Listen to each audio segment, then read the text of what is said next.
So what's going on today? Got some Sunday football on? Yeah, Sunday football. Watched the fights last night.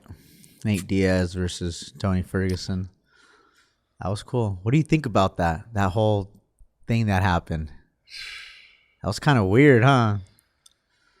Yeah, there was a lot of turn of events right there at the end. So we had the three fights of the main card all got switched around. That was so weird.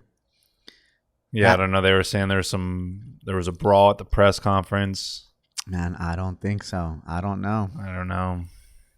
Well, it looked like, I do believe they all got switched at the last minute, because if you look at everybody fighting, they're kind of like not prepared. You know, sure. You could tell they're not prepared. Yeah.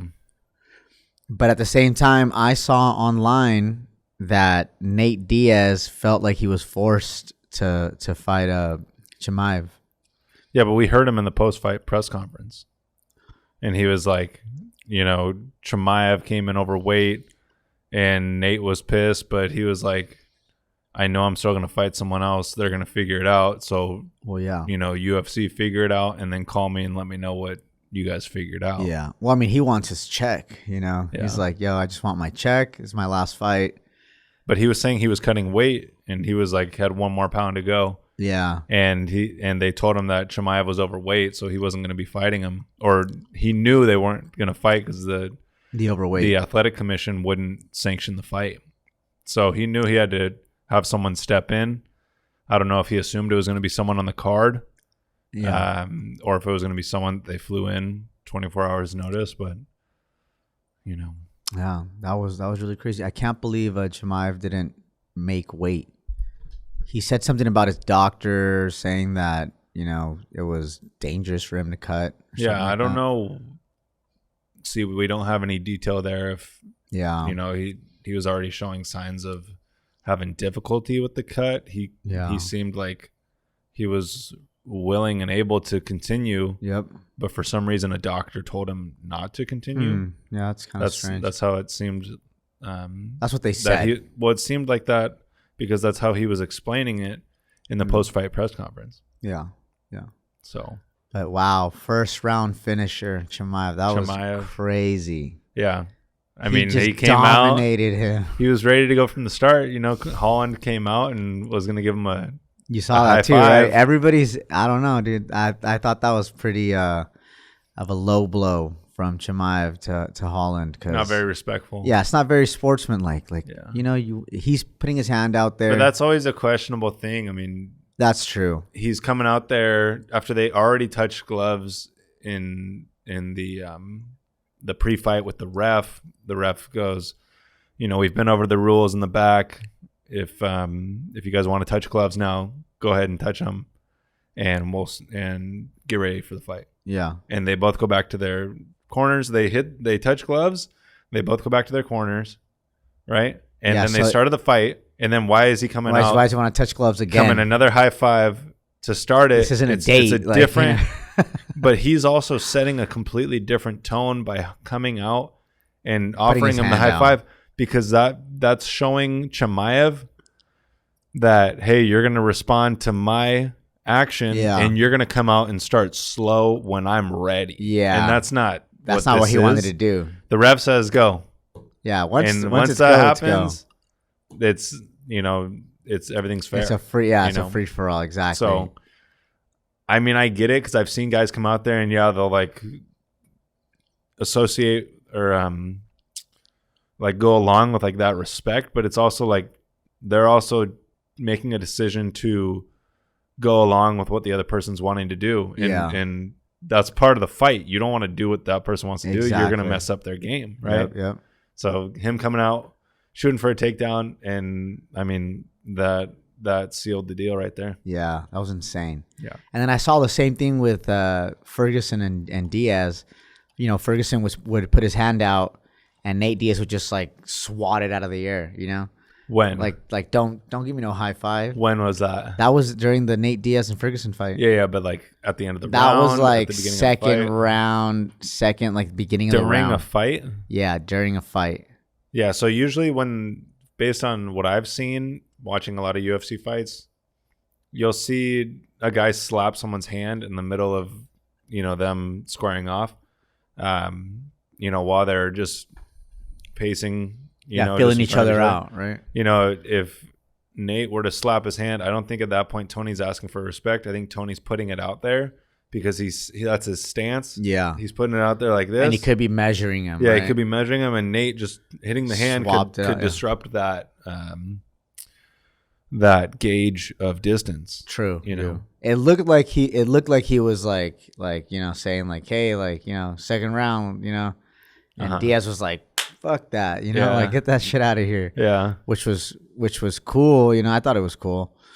Well, that's what he's talked about in the pre-fight. He did an interview pre-fight, and he was saying that he and his brother are like the only like real like professional fighters. Yeah. Like they come there, shorts and a t-shirt, whatever, like chilling. To fight, You know what I mean? Press conferences and all that. To the press conference, and they see some guy wearing like some nice suit. He's like, what? Yeah. He's like, this is the fight game, dude. Like this is as real as it gets. You don't come in a suit, yeah. Yeah. What are we doing? Getting it twisted. So. Yeah, like Lee. What's his name? Lee Jangling. Jangling.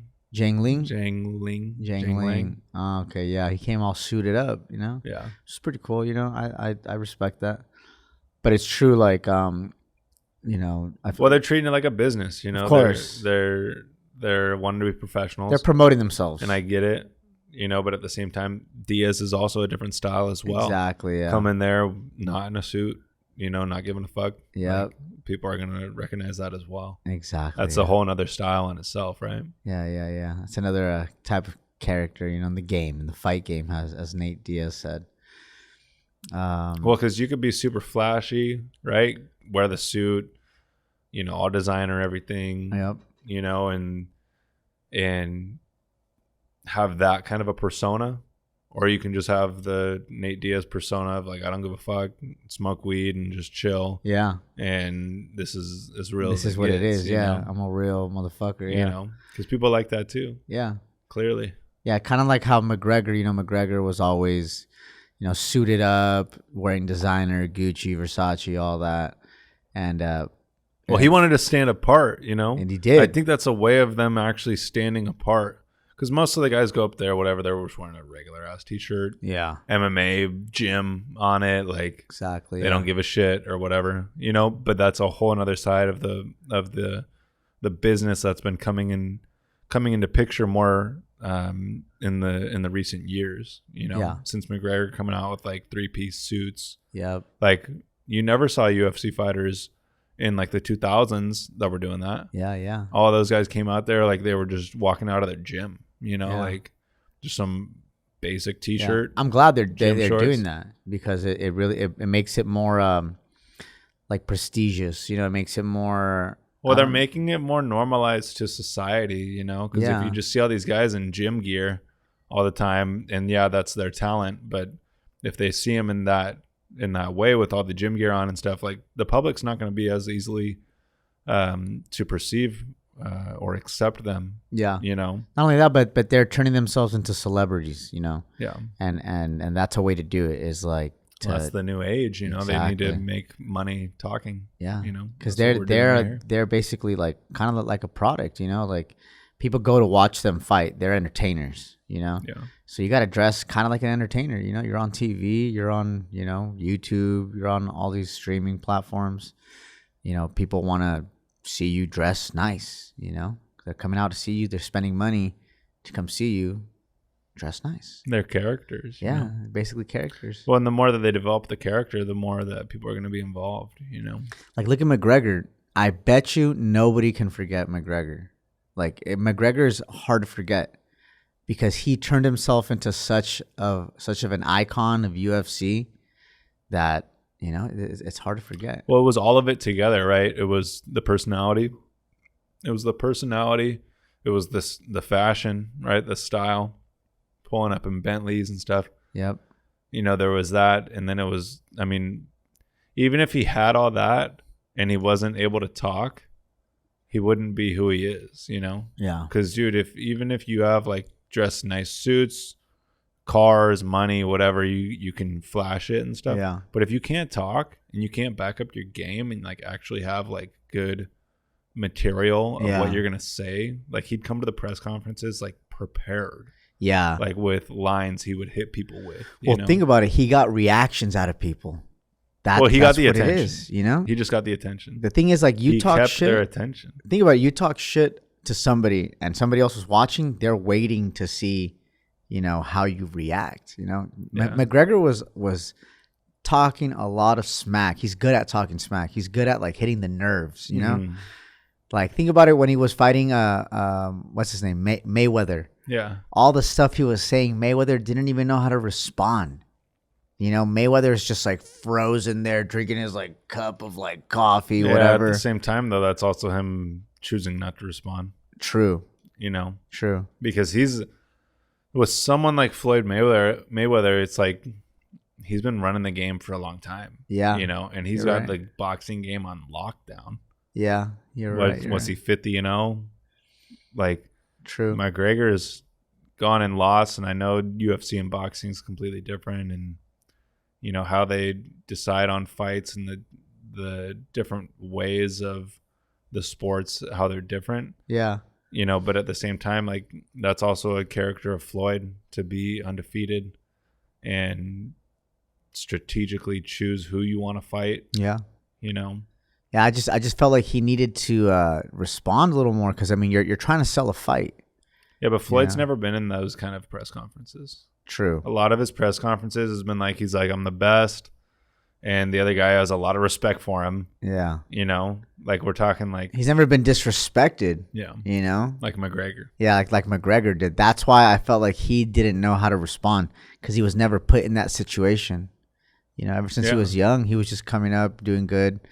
Nobody kind of like, well, if you disrespected him, he just put you in your place, right? By beating you. Yeah. But for the time being, there wasn't any words spoken. But those press conferences, like that size, like all those people, you know, and everybody's like riled up. McGregor's riling everybody up, talking crap to Mayweather, and Mayweather can't even like respond with like a good insult. The only insult that I liked that he said was when they were in the in like a press conference in like a ring, in like a boxing ring, and he was telling Dana White, "Oh, you a pimp and this yo ho." Yeah. See, that was a good response. You know, he should have kept doing stuff like that because that really got to McGregor. You could tell he was like, ha ha ha, but it got to him. You know, he kind of internalized it, like, oh shit, he's right. You know. Yeah, but.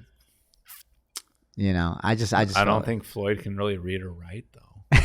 I'm serious. That's what they've said, right? I'm not being fucked up, but yeah, I've heard about that too. And also, like when you hit that high of a success, like what's your motive to really like want to develop material? Yeah, because at the end of the day, he knows he's already paid out.